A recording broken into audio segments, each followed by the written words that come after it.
CBS had Playhouse 90, and NBC hadn't had a dramatic series since really Philco Playhouse that was successful. And CBS said, well, this is the way you do it. You put on an hour-and-a-half show, live, a dramatic show, and it was extremely successful. People watched Playhouse 90. And NBC felt, since they were playing copycat, each one would have a successful format, and then the other one would copy, or they'd steal shows. We the People went from, that was NBC's great coup. They got it from CBS. And that was very prominent at that time. And ABC was not a leading character in this scenario, basically NBC and CBS. So NBC decided that it would have this 90-minute show. And they said, well, gee, you know, we should contact Fred Coe. He did Philco Playhouse, a producer. He should come back and do this.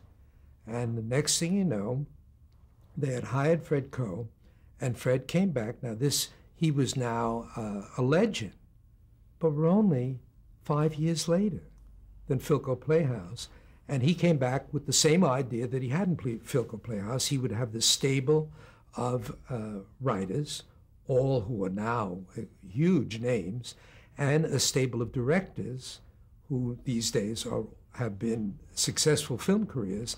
And these would be the people that he would engage in this new 90-minute live dramatic show. And they had a sponsor, Pontiac was going to have this thing. And Fred said, well, I know all the technicians at NBC from Philco. Meanwhile, the cameraman he liked was a fellow named Larry Elkin, was now a technical director, had been elevated through Video Man, now a technical director. So the first person that Fred contacted was Larry. And Fred had this wonderful Southern accent. And he said, Larry, you put together a great crew for me. And so Larry got audio man Fred Christie, who was wonderful, and a series of cameramen, Don Mulvaney, Ed Gebhardt, people that had replaced the Larry Elkins by that time. And then now it was kind of late deciding who was going to be the lighting person for this thing. And all of the stars of NBC's lighting directors at the time, Alan Posage, Leo Fahrenkopf, Billy Knight. Was Ferrantino there? No, he was at ABC. Mm-hmm. And they were all taken. They all had full schedule because there were other dramatic shows and other shows to be done. So Fred said, Larry, who are we going to get? And Larry says, I know a man who has never lit a television show in his life, but is going to be the greatest lighting director in television. And that's how I was hired for that show. The show was called The Answer, right? And it was filled the Brooklyn One studio, which was 18,000 square feet. And here I came from being a video man 1 week. Actually, I wasn't even a video man at that time. I was anything, and to lighting this thing.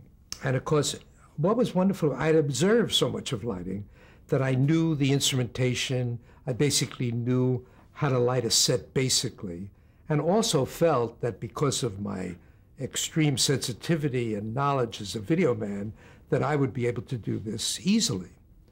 And the first show, I made sure that they scheduled Alan Posage to be there, who was an accomplished lighting director, just to check and see that I was okay. And he was this mammoth production with all sorts of stars and names. Del Mann was the director. So it was a dramatic show? Oh, this is a whole dramatic series, 90 minutes. Mm-hmm. And that was my first effort. And it looked pretty good. And they kept looking pretty good. It was every 2 weeks, I guess, the show. And this was Playwrights 56. Playwrights 56. And each show was a story written particularly for it. Horton Foote wrote it. All the Philco authors that had become famous by this time had written a show for it. Directors included Del Mann, Arthur Penn, Vinnie Donahue. I mean, these were wonderful, sensitive, great directors. And of course, leading the group was Fred Coe. And he was remarkable. You never saw him during the blocking. And he would sit in the client's room watching the blocking. Then he would watch, he would watch the run-through and the dress rehearsal and the air show from the client's room. And then he would give notes. And I received very few notes about the lighting. And everything I lit, everything rather contrasty and so on. And until did one show, Stephen Hill was the actor who was in this. It was a very psychological drama, done abstract, black studio, little segments of sets, and a Greek chorus that would appear and disappear. And those kind of shows are a purely mechanical show. In other words, a lot of light cues, but basically was bringing up areas and keeping light off things and so on, and really something that was easy for me at that time because it was very, very mechanical. It looked very creative because all of a sudden the Greek chorus would come up. Well, it was obvious where it came up, and it was obvious where it came down, and it was obvious how you would light it. A few lamps, very specific for an area and so on. And we were at the rehearsal, which was done dry in rehearsal studio. And the director was Arthur Penn, I'll never forget this. And of course, my friend Larry Elkin was the technical director.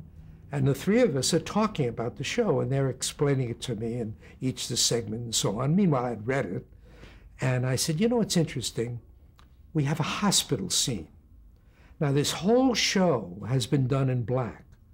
Shouldn't the hospital scene be bright and white like hospitals?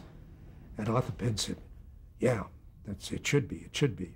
And I remember I looked at Larry, and Larry was going, I never knew what he meant. Because Larry had great intuition, and I didn't question it because I knew it was right, that there should be hot and bright. Well, let's skip ahead to the run-through. Now, this is the first time that Fred had actually seen this scene in the finished product. And meanwhile, up until this point, the show had been very contrasted, very dramatic. Greek chorus up and down, left to right, they were over here. Stephen Hill was here. Janice Rue was here. It was all over the place and looked like this unbelievable lighting job, which basically was a mechanical one, okay? 10 seconds into the hospital, it comes up bright as hell. The director said, great, Bill. The writer said, that's terrific. And Larry shook his head, and as he finished the last show, the door slammed open. Fred came in and he said, when I want howdy-doody lighting, I will get the howdy-doody lighting director. And I've always recalled that.